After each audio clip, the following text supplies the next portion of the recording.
Subscribe now and press the bell icon. Never miss an update.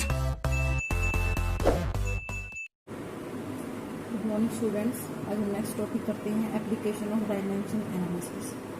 इससे पहले हमने dimension फॉर्मूले किए थे, तो वो डायमेंशन फॉर्मूले की प्रैक्टिस कर लेना और उसको बार बार प्रैक्टिस करोगे तो कुछ डायमेंशन फॉर्मूले जो आपको याद हो जाएंगे।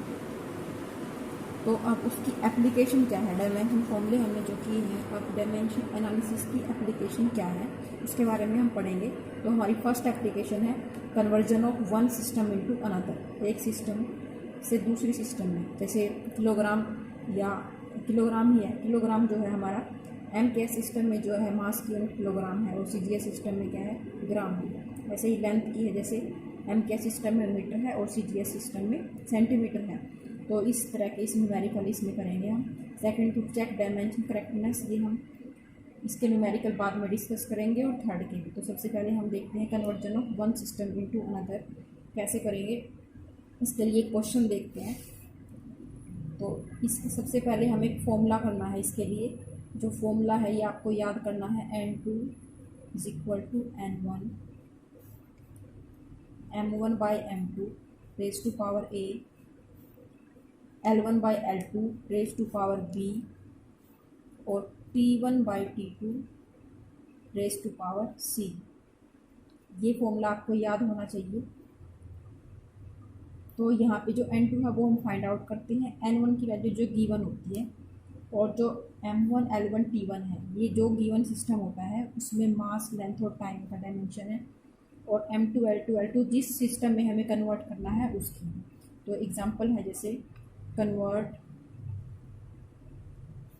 1 न्यूटन इनटू डाइन। अब देखिए न्यूटन जो है हमारी फोर्स की यूनिट है, फोर्स की जो SI यूनिट है वो न्यूटन है, और CGS में क्या है, डाइन है। तो हमें एम के एस से CGS सिस्टम के अंदर जाना है। तो सबसे पहले हम फोर्स का डायमेंशन फॉर्मूला लिखेंगे। फोर्स का डायमेंशन फॉर्मूला जो हमारे पास है वो है ML T की -2।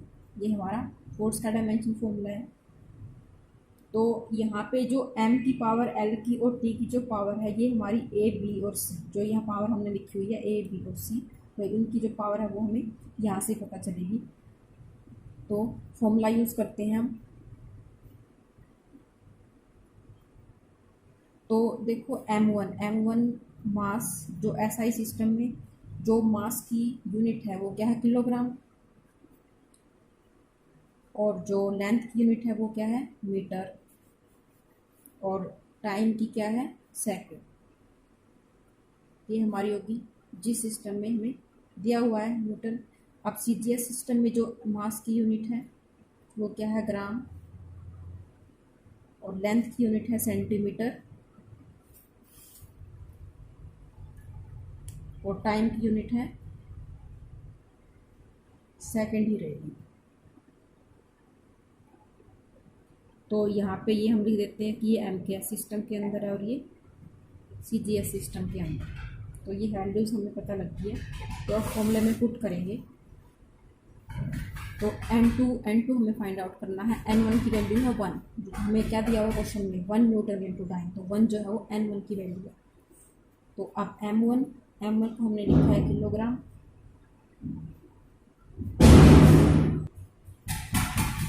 तो ये CGS में ग्राम हो गई। अब इसकी पावर हमने A रखी हुई है फॉर्मूले के अंदर, तो A हमारा है 1। A1 कैसे है, ये हमने देखो फोर्स का डायमेंशन फॉर्मूला लिखा है, या M की पावर 1 है, L की पावर 1 है और T की पावर -2 है। तो हमारी A की वैल्यू है 1, B की वैल्यू है 1 और C की वैल्यू है -2। तो इसमें पुट कर देते हैं हम। तो A की वैल्यू है 1। अब मीटर की लिखेंगे, ऊपर यहाँ लिखेंगे मीटर और नीचे लिखेंगे CGS में सेंटीमीटर, इसकी पावर भी 1, और टाइम की क्या थी, सेकंड, और CGS में भी क्या थी, सेकंड। अब इसकी पावर हमें 2 दी हुई है, C की पावर -2। तो अब नेक्स्ट स्टेप हमारा क्या होगा, किलोग्राम को ग्राम में चेंज करना है। 1 किलोग्राम में कितने ग्राम होते हैं, 1000 ग्राम होते हैं। तो 1000 को हम लिख सकते हैं 10⁻³ ग्राम। क्लियर है इतना। तो और नीचे हो गया ग्राम, पावर है 1 metre is equal to 10⁻² centimetre. तो नीचे भी क्या है, सेंटीमीटर, और सेकंड से सेकंड तो कैंसिल हो जाएगा, यहाँ 1 बच गया तो 1 की पावर -2। अब देखो ग्राम से ग्राम कैंसिल, सेंटीमीटर से सेंटीमीटर कैंसिल, तो यहाँ बच गया हमारा 10 की पावर 3, ये बीच में मल्टीप्लाई है और ये है 10 की पावर 2। 1 की पावर तो कुछ भी हो तो 1 ही रहता है, 1 की पावर चाहे 0 हो, चाहे 2 हो, चाहे -2 हो, 1 की कुछ भी पावर हो तो 1 ही रहेगा, तो इस 1 को हम नहीं लिखेंगे। अब देखो मल्टीप्लिकेशन में क्या होता है, पावर ऐड हो जाती है, तो 3 और 2 कितने हो गए 5, तो 10 की पावर हमारी आ गई 5 एंड 2 की पावर हमारी आ गई 5, तो हमारा आंसर है 1 newton is equal to 10⁵ dyne. Clear है, समझ में आ गया होगा ये फॉर्मूला। तो इसी तरह का हम एक और एग्जांपल देखते हैं, इससे हमारा और क्वेश्चन ये क्लियर हो जाएगा। तो हमारा नेक्स्ट क्वेश्चन है कन्वर्ट 1 जूल इनटू अर्थ्स। जो जूल है वो एनर्जी की ऐसा यूनिट है और अर्थ्स है ये सीजीएस सिस्टम में यूनिट है, या एमकेएस में जूल है और सीजीएस में क्या है अर्थ्स।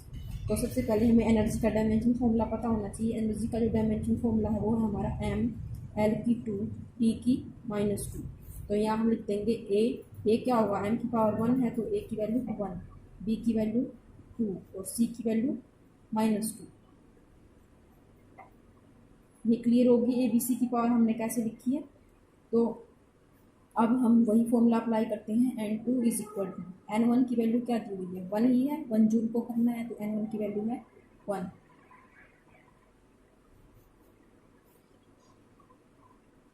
ये तो हमें फाइंड आउट करना है, तो क्वेश्चन मार्क लगा देते हैं।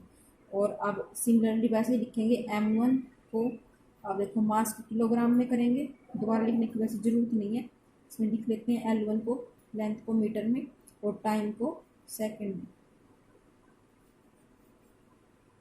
सिमिलरली M2 को ग्राम में, L2 को सेंटीमीटर में और T2 को सेकंड में। अब फॉर्मूला अप्लाई करते हैं, n2 is equal to n1 की वैल्यू 1 है, तो मास को किस में कर रहे थे हम किलोग्राम में, और सीजीएस में ग्राम में। a की वैल्यू क्या थी हमारी 1, मीटर अपॉन सेंटीमीटर। b की पावर थी, b की वैल्यू थी 2 और टाइम की सेकंड पावर थी हमारी -2। सिमिलरली वैसे ही करेंगे 10⁻³ gram upon gram. 1 metre is equal to 10⁻²। Centimetre से डिवाइड, तो इसकी पावर 2 है। अब सेकंड से सेकंड कैंसिल, यहाँ पे 1 बचेगा, इसकी पावर -2। क्लियर है, ग्राम से ग्राम कैंसिल, 10⁻³ आ गया।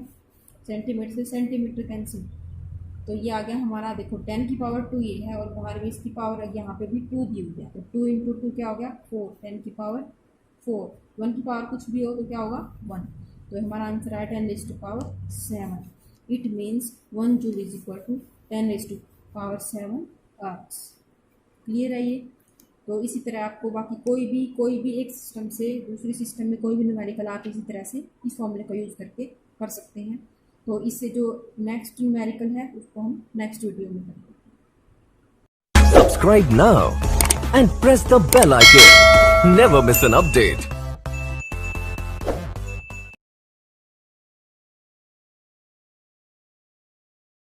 Subscribe now and press the bell icon. Never miss an update.